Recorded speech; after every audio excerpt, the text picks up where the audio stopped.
राजस्थान के छोटे से गांव फतेहपुर में जन्मे रामेश्वर दास जी बचपन से ही अपने पिता के साथ दुकान पर बैठते थे। उनका परिवार पारंपरिक मारवाड़ी व्यापारिक परिवार था और उनके पिता कपड़ों का कारोबार करते थे। बचपन में ही रामेश्वर दास ने जोड़ घटाव और मोल भाव सीख लिया था। रामेश्वर दास को हमेशा कुछ बड़ा करना था। गांव की सीमाओं से बाहर निकलकर शहर में अपनी पहचान बनानी थी। 5 साल की उम्र में वे कोलकाता चले गए, जहां उनके एक रिश्तेदार की बड़ी कपड़े की दुकान थी। वहां उन्होंने धैर्यपूर्वक व्यापार के गुर सीखे। कैसे माल खरीदना है, कैसे ग्राहक को समझना है और कैसे घाटे से बचना है। पहला कारोबार। कुछ सालों बाद उन्होंने अपनी छोटी सी दुकान खोली।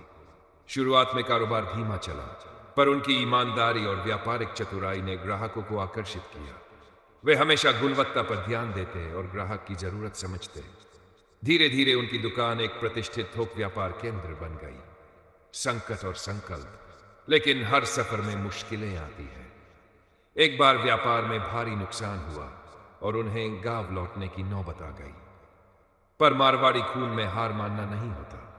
उन्होंने धैर्य रखा, नए व्यापारिक साझेदार बनाए और धीरे धीरे स्थिति सुधार ली। कुछ सालों बाद वे न केवल सफल व्यापारी बने, बल्कि कई और युवाओं को रोजगार भी देने लगे।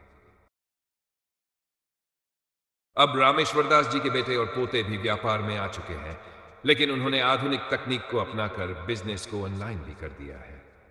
पारंपरिक मूल्यों को बनाए रखते हुए उन्होंने समय के साथ बदलना सीखा। रामेश्वर दास जी की कहानी बताती है कि मेहनत, ईमानदारी और दूरदृष्टि से कोई भी सफलता प्राप्त कर सकता है।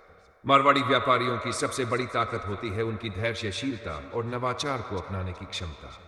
यही वजह है कि वे देश विदेश में सफल व्यवसायी बनते हैं।